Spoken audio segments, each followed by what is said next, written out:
Welcome to episode 6 of Behind the Mask with Richard Glazer, and we're very excited to have Mike Rucci, three-time All-American at Rowan University, former head coach of Gloucester Catholic High School, and currently assistant coach at Rowan University. Mike, thanks for coming on. Pleasure to have you. Yeah, thanks for having me on, guys. I look forward to conversations tonight. Yep. Out of the gate, explain to me how it all went down with the coronavirus and the shutdown of the college baseball season.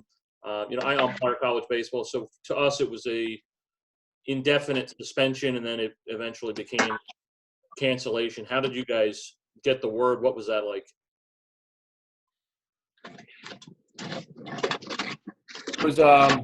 It was tough. So we were in Florida when we had gotten kind of wind of what was going on.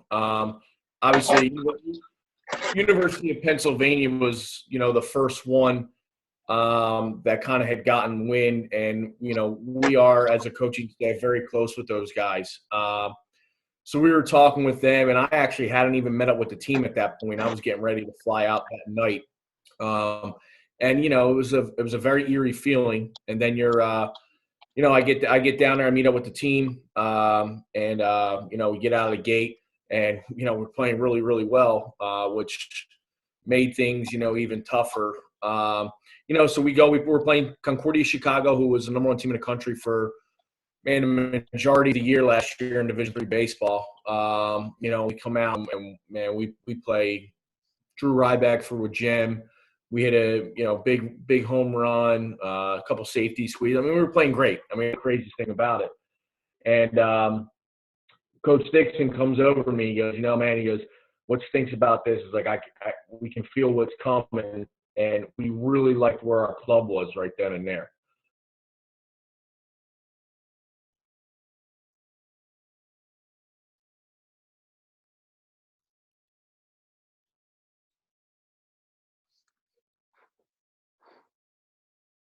It was like 9-2, maybe 10-2.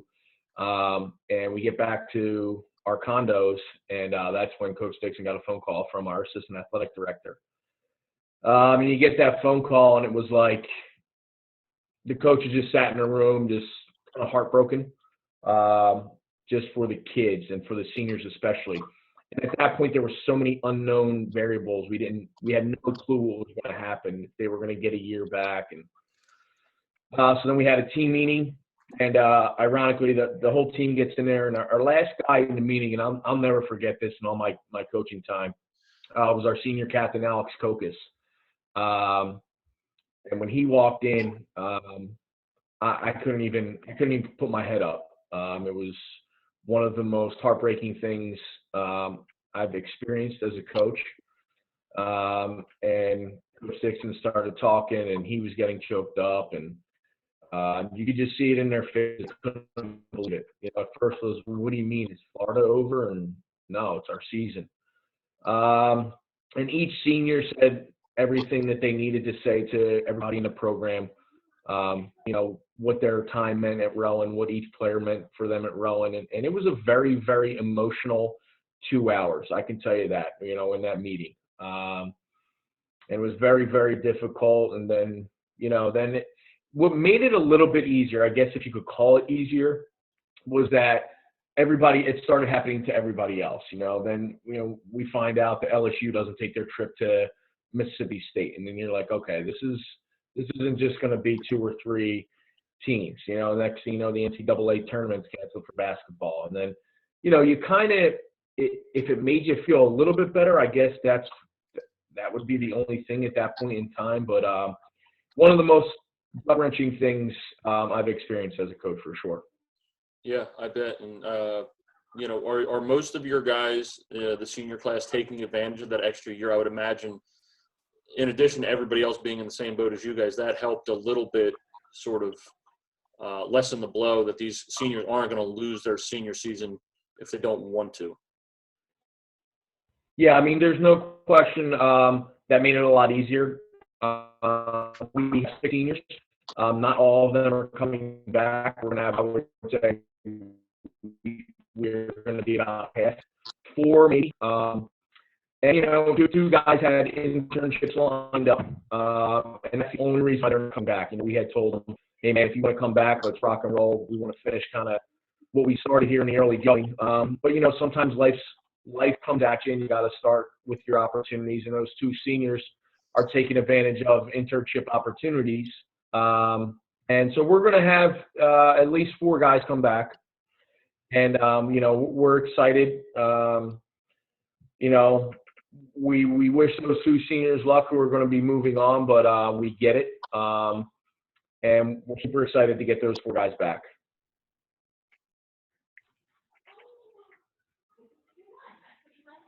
Go ahead, Rich. Okay. With the audio, we're having a problem with the audio. Can you hear me okay? Yes. Okay. All right.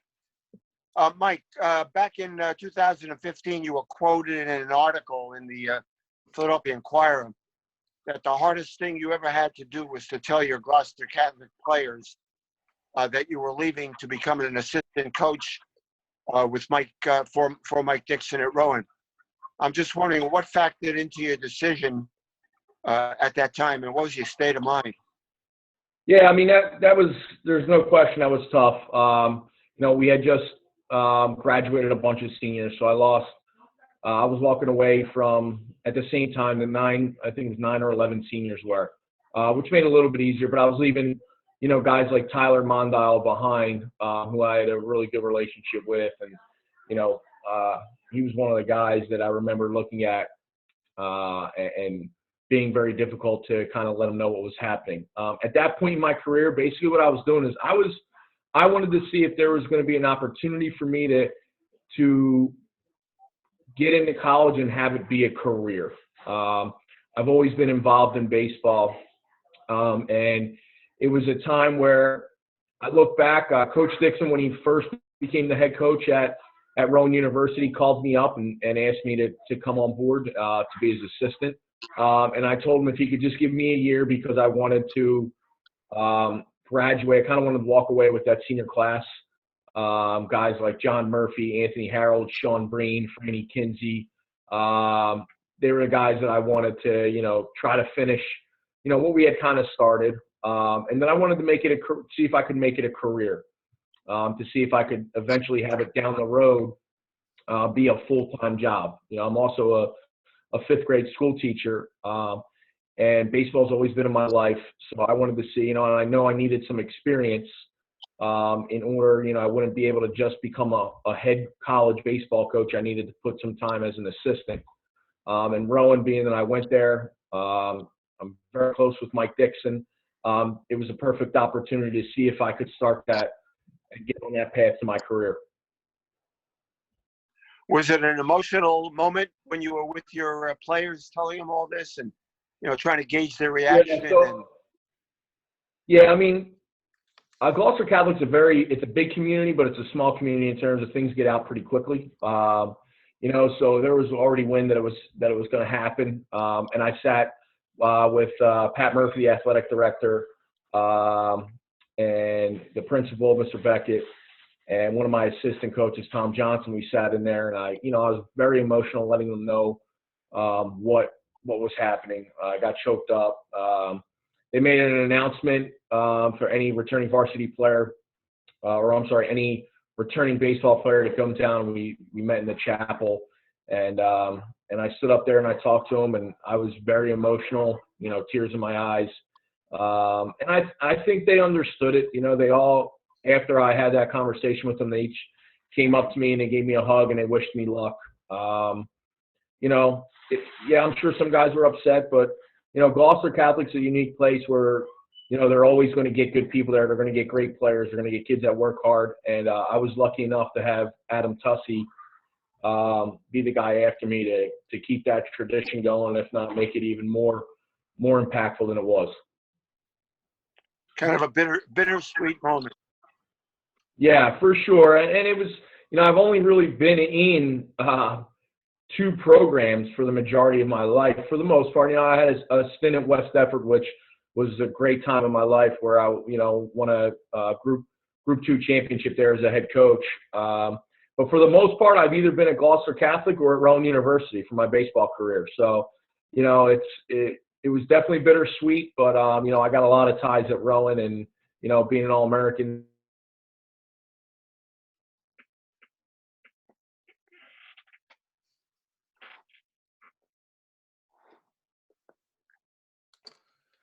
Mike, you have a particularly unique perspective since you coach travel ball now, you've coached high school, you are in college baseball. What are some of the issues you've seen through the pipeline of development? I don't know if it bothers you, but what are we getting wrong in the baseball development world up through travel baseball before they get to college? It's funny because I have this conversation a lot, and I get this question a lot, and I don't think it's just one person or one group that's kind of in the wrong, or I think it's a collective. It's all of us in a sense. It is the college coaches. It is youth baseball. It is parents. I think it's everybody collectively plays a role in it. I don't know if it's going to change. It's going to be very difficult because look, what's going to happen? Young kids are going to commit very early. And the more those kids commit, the more kids want to do it. And those colleges, they don't want to miss out on those kids that are committing early. So, and then the parents, they shell out money because they think ultimately their kid can be like Mike Trout, right? Let's be honest, we're in New Jersey. So any kid that's a stud, they think all of a sudden, well, heck, Mike Trout came from New Jersey, so maybe my kid will be the next Mike Trout.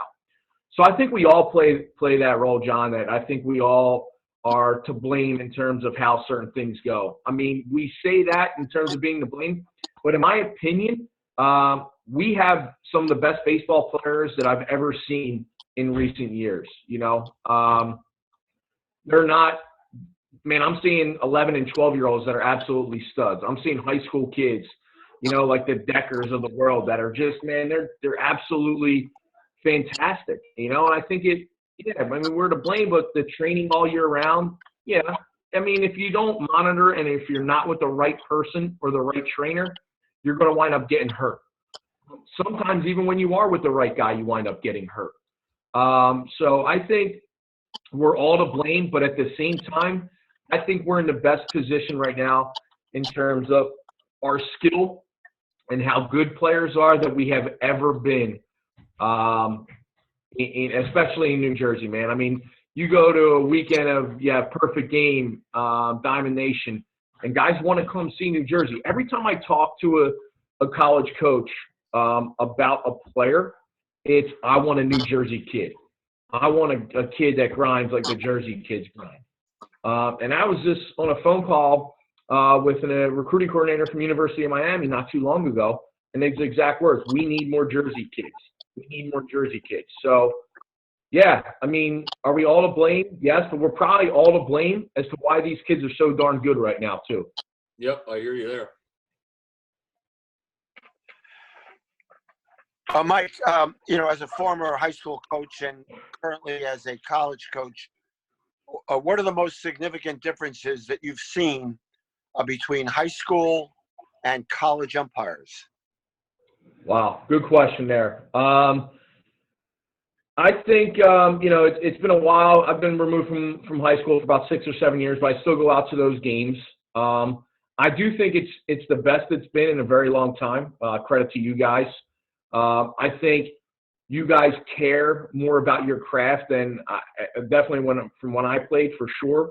And that's what I love the most about it, because going in and seeing you guys at Mid-Atlantic and working on, your little thing, your technique is impressive. I would say the biggest thing is that I think the college guys tend to be a little bit more serious than the high school guys.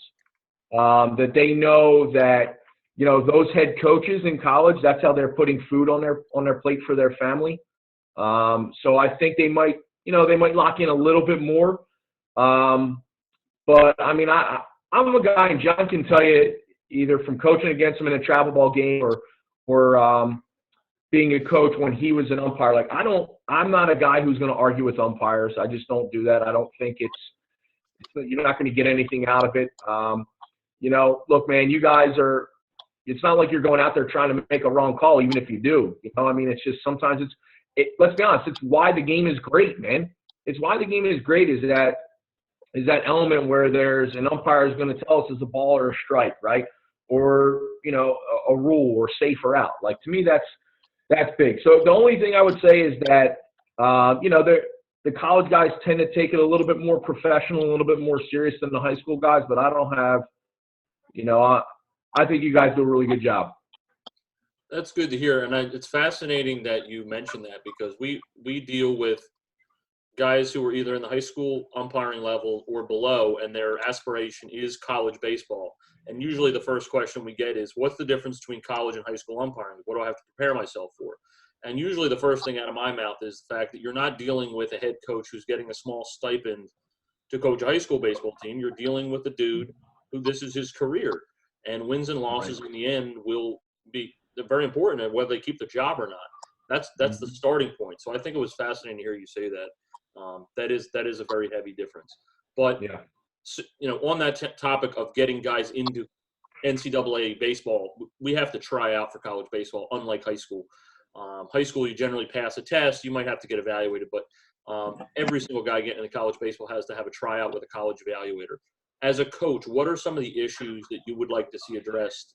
Not with specifically who Rowan uses for umpires, just wherever you go nationwide, what are some of the issues you'd like to see addressed with umpiring in college baseball? Yeah, I think, especially when you say when you're traveling around, right? When we go to Florida, the rules, to be honest with you, man, like, we'll get different interpretation of rules when we do it for back home, whether it be the hybrid. We were in Florida. I think we played a couple games in Florida, and guys are able, nobody brings up the hybrid. Nobody says anything about it, when we're in a tournament. And I don't know if it's because there's 20 games lined up in a row, and it's, we can't nitpick on that, right? And then we go to Cabrini in our first game home, and we balked 4 times. One guy balks, a guy to second, a guy to third, and then balks him home because of the hybrid, right? So, yeah, and it's something that we want. Look, we told the kid 100 times, like, you're going to get banged for this. You're going to get banged for it. But when you're in Florida and you don't get banged for it, then he starts to say, like, my coach, I can do it. I'm going to get away with it. They're not going to hammer me on this. And then the next thing in a big situation against Cabrini in a tight game, and back and forth, we balk 4 times. So one kid, like I said, goes 3 in a row. So for me, the biggest thing would be consistency on the interpretation rules. Okay, look, you're going to get an umpire that has a different ball and strike zone every game. And that's the best part about it, right? Your hitters come back, hey, this guy's zone is low, all right? So we got to be able to attack low, take pitches up, right? That's part of the game, man, to me. But for me, it's the interpretation rules. A guy getting, hit by a pitch, John, which we had, briefly talked on Twitter, and can everybody get on the same page with that? Like, a guy gets hit and you're like, what's he going to call here, So for me, it's be the consistency on those interpretation rules as best that we could. And like I mentioned, I think it's tough for you guys. You're at such a disadvantage when they just kind of say, like, hey, you got to make the call. It's your judgment, right? It's almost, kind of like what we're dealing with now, where the governors can make a decision on their states. Like, man, that's kind of tough, So I feel like you guys, it's not easy for you when you're told to just make a decision. Yeah, I hear you. And, one of the things we talk about, and I think you would agree as a coach, with this hybrid situation, it's either legal or it's not. But there is some gray area in where I know I, as an umpire, don't want to affect the outcome of the game because I'm calling a hybrid, balk on a kid and sending a kid home on that. So we're teaching our guys generally to address that while your guy's warming up. If he's warming up from the hybrid, let's tell him right there before the inning starts so that this is not affecting the outcome of the game. I'm pretty sure that most coaches at every level would prefer that these minute rule discrepancies don't actually affect, how many runs are scored for each team. Yeah. Yeah, I like that point of trying to say something in between innings because, look, they're going to be doing it on their first warm-up pitch just like they're going to be doing it in the game. So, yeah, I think that would be huge if that could happen for sure. Mike, one last question on the same note. What are the issues that you see in travel baseball umpiring? Anything that jumps out at you? Well, yeah, I mean, there's definitely a difference in that aspect of it, right? I think the toughest thing, is when a guy has his fifth game in a row, they sometimes tend to check out, right? Let's be honest, that's not easy for those guys to do. So you do see that for sure. And at the same time, I think, man, I don't know how to put this, but the parents in travel ball talking to umpires it's unbelievable. I've never seen anything like it, and it's tough. It's that fine line, right? Because you want to have what they quote unquote, you don't want to have quote unquote rabbit ears, right? Like where you turn and talk to a parent, and I feel like when that does happen, then the parents get more rattled and rattled. So the two things I would say is when they get their fourth and fifth game, they tend to check out. So you kind of are like, I always asking up like, how many have you had today? If it's like our first game, like how many have you had today? So if he tells me, dude, I'm at the tail end, this is my fourth one, I'll go back and tell my guys. I'll say, hey boys, look, we're going to have to get at. I don't tell them like, hey, it's his fifth game, he's going to be terrible. That is not what I'm saying. I'm going to say, hey, let's swing the bats a little bit here. All right, don't put the game in the umpire's hands, right? Because that tends to happen, and I get it, And I would say the second one is to try as much as you can to eliminate the parents and don't even turn and look at them. But sometimes they say things where I'm like, I want to be like, dude, just shut up, you don't even, it's embarrassing what you're saying. So that would be my only two things. And I haven't seen the second one as much as I've seen the first one. Yeah, I agree. And we're dealing with, and I'm sure you're aware of it, just a total umpiring shortage across the country. But there's so much baseball being played. There's just not enough quality umpires out there. And we're, as a person who assigns, we're generally making the decision. It's almost like you would decide on a pitcher that you want to throw. Is 70% of my best guy or 60% of my best guy better than 100% of a guy who was way down the totem pole? And like, right. Sometimes it's 60% of my best guy is kind of better than some of the other alternatives. Yeah, and then at the same time, like when there comes to be a weird situation or a real weird rule, he usually will get that right. Where the guy who's at 100% who doesn't really know much, he probably has, he's going to probably fail in that situation. Yeah, no doubt. But that is definitely something that has to be addressed, for every umpire association. Yeah, and I think it goes on another end, man. Like when you get in situations like if you have a team that barks at umpires, right? It usually comes from higher up, right? So if I'm a coach and I'm saying like, oh, this guy stinks. Are you kidding me? This guy stinks. What's a 14-year-old kid going to do? Then a 14-year-old kid's going to go bananas, right? So I try to make it very clear, like I'm not going to argue balls and strikes. I'm not going to argue that nonsense because, man, this game is too hard to be able to do that and to still concentrate on your at-bats, to still concentrate on the plays you're going to be. And I think that's a huge lesson, going back to the travel ball aspect of it in college because, I mean, John, you probably don't get any lip in college, I would assume, right? I mean, maybe here very rarely from a player. No, not from a player, but I've gotten some. I don't know if you remember, you guys went to Haverford. I had the plate. I think it was your leadoff man who hit I have to assume it was a home run. Yeah, it was you and Babs, right? Yeah. You and Babs. Now that we're no longer on the field and like we're 2 years removed, I didn't even see the ball. So yeah. But dude, you shot me an email the next day. See, like the difference, right? Like, I think I got on you a little bit. Like, yo, dude, I had that fair, man. Come on, what are we doing? But the next day, you sent me an email and you said, yo, dude, I got that wrong. That's on me. So like to me, that goes like a long way, John. Like not just in that moment, like that goes a long way to when like you got another game for us or I see you in travel ball and you're up in, those games. Like to be able to do that, I think is huge, man. And that's a big thing to your credit why I think you are so good at what you do. Thanks, man. If I can quote you, I was walking down the third base line. You said to me, quote unquote, I never argue with umpires, but that's the worst call I've ever seen. That's my bad. No, it's fine. It probably was. I just didn't see the ball, so that was like a coin flip situation. But I appreciate your perspective on all that stuff. We generally take fan submitted questions. We always get some idiots who say something stupid, but yours are pretty tame. Al from Elizabeth, New Jersey, wants to know, there are so many different new school philosophies on hitting. Can you share what your approach to teaching hitting is? I don't know how many minutes to get into a short time, but. Yeah, so I mean, on the quick end of that, I believe in putting balls in play. So on a team aspect, I'm going to tell my team that I want to try to get as many balls in play as possible. I want to see if the defense can make some plays. On an individual end, I'm going to talk individually to each hitter, and kind of every guy's going to be different. So I'm not going to say the same thing to my leadoff guys. I'm going to say the same to my four-hole guy, right? My leadoff guy, I'm going to ask him to have a shorter swing. My four-hole guy, I'm going to tell him to, let's hit some doubles and home runs.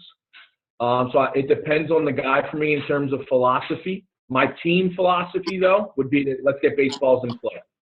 Now, Mike, does that change? And this wasn't a question, I'm just following up. But like high school, obviously, I don't know what the percentages are, but a ground ball to the shortstop in high school is probably considerably converted into an out more often than in Division III, and then probably even more so in Division I. Does that change your approach? Weak contact is probably generally way more likely to be an out as higher you go in level. Does that change your thinking? Yeah, I mean, so we did a little bit of background on this year, because we had punched out way too many times the year before. So we made it a point this year that we were going to try to cut that down, and we were going to try to get our walks, 5 pitches, to be the same as our strikeouts. We didn't have, talent-wise, nowhere near the same team that we had a year before. And we were way better at that this year, and I think that's why we were 7-0 to start. So, yeah, I mean, I think over time, though, even though if you're hitting ground balls, I think over time it's going to be way better than your punch-outs. Sure. Rich, I'm going to take the second question. You can take the third, all right? Go ahead. All right. Ben from Pittman, New Jersey. This is kind of a softball for you. How has your experience been coaching alongside of Coach Dixon? What has he done to make both RCGC at the time and now Rowan University so successful? It's been amazing. I've been lucky enough to be around Coach Dixon, but since I was 17 years old. He was a JV coach at Glazer Catholic when I was a senior. And to be honest with you, Dixon and John Yurkow were probably the main reasons why I went and played at Rowan University. So I've known him for a very long time. Why I think he's so successful? Well, I've learned so much from him in terms of how to deal with things in game, and strategy and situational, and just being more of a controlled coach. Although he would probably tell you early on in his career he was not like that either. That's one thing I definitely had to learn coming from a high school program to a college program. As far as him being able to have so much success at those two programs, he's always won. So he's one of those guys that has that winning mentality, and he will get the best out of those guys no matter what. And I think that's why he had so much success at Gloucester County, RCGC, and why he's doing the same thing at Rowan, is because he's always won, and he's going to get the winning mentality out of guys. Following up on that, I'm assuming at some point down the line, whenever that is, you have aspirations of being a head coach somewhere. What are some specifics? What are some specifics that you've taken from Coach Dixon that you would apply to if you were to take over a team? There's no question that the practice, the different things that he does at practice would be one of the biggest things. He does such a good job of preparing us for who we're going to play in that upcoming week. So his practice planning in terms of preparing for each individual team that we're going to play would be something would be the biggest thing that I would be able to take on. The second thing was his in-game management. And to be honest with you, I think he got this from Dennis Barth. His in-game strategy is fantastic. When to hit and run, when to steal, when to delay steal. when the safety squeeze. It's unbelievable. I've learned so much on that to the point where now we look at each other and we know what's going to happen just because, I've kind of picked up like his tendencies. You know And I would definitely say that again. You know what he's thinking before he even relays. No question. And that goes back to, I think, our Gloucester Catholic days. Him playing for Dennis, and Dennis, in my opinion, is the greatest coach ever in game. So I think, Coach Dixon got that from Dennis, and he's constantly evolving with it. And that would be another huge one for sure. Mike, last question out of the mailbag. What has your experience been like in dealing with John Gallante and the TSCUA organization? And I'd like to hear this is coming from, Mike from South Jersey, not to be confused with you. But okay. I should have offered his name up front, my bad. But he said, okay. I'd like to hear some real information and not just an infomercial for these umpires. He went on to say, I doubt that you'd even use my question. Yeah, that's why we used it. So, man. So for me, it's been awesome. I mean, I've had to email John, I think at like 12 at night, to try to get coverage for the next day, and he's followed through with it. Are you going to get guys who come to the ballpark and you're like, oh crap, I got him today? I mean, yeah, dude, you're dealing with. I can't even imagine how many umpires you're dealing with. But in terms of like scheduling, dude, and getting guys there and making sure that, they're there on time, it's been awesome. And another big thing too, like I've talked to you, John, about when I've had a guy who I thought was not very good. And I'll never forget, dude, I wasn't even coaching at the time. I was like running one of the games at the old Sacred Heart Field in Vineland. And I had messaged you, and I was like, dude, this guy behind the plate, like, it's embarrassing. And you showed up, I swear to God, within 20 minutes, man. And you were like, what's going on? What's up? Hey, I remember. I didn't know you real well either. Yeah. I mean, it was like right out of the gate. And you came over. I don't know if I had messaged you or I had messaged Gary. So like I said, man, you're going to get umpires that stink. That's just it's baseball, So my experience is, guys are always there. If you ask you to get a schedule, they're there. Do you have umpires that aren't very good? Yes, but every organization does. But they do get held accountable, so that's a big thing. I like that. Very, very non-infomercial answer there. Do you? This is another follow-up. This isn't even in there, but I think that coaches are our best asset most of the time in figuring out if we've got guys on the field doing what they're supposed to do or not, because I can't see everybody at perfect game. There's like 15 fields going on at once. Right. Do you think that just umpire signers in general are using coaches as an asset enough? I feel like, in my opinion, we're looked at too often as like you and I are enemies in some way because you're a coach or an assistant coach, and I'm running umpires, and we're somehow at odds here. Yeah, I mean, I think we got to work together. I mean, it comes down to anything. Like, if as much as you can, shoot an email at the end of the day, like, hey, how was so-and-so? How did this field go? And you take what we give you, and obviously some guys you're going to be able to listen to. Some guys, when they lose, they're going to tell you the umpire was terrible. I think it's going to come down to the guys that you can trust that you talk to, and get some feedback so that you know how to handle it moving forward. If you constantly just send the same guy out there and, there's complaints, and they don't get back to you, or you don't do anything about it, then what's the point? It's going to be the same thing over and over again. So I think, if there could be maybe like a way that like a coach after a weekend or after a day has to submit something about the umpire that they had, that might go a long way. It might go a long way for you to know a little bit more as to what happened on at that field on that day. Yeah, no doubt. That would definitely improve evaluations. Mike, thanks for coming on, man. I really appreciate your perspective. I'm hoping we see you sometime this summer. Obviously, we don't know when, but with Mid-Atlantic and the Mid-Atlantic show, we're having Tommy Johnston on next week. So hopefully we see you over the course of the summer. Awesome, John. I appreciate it. Rest of you too, man. Nice meeting you. And I look forward to seeing the rest of the podcast too, man. Thanks, man. Mike, thanks very much. Absolutely. Have a good night.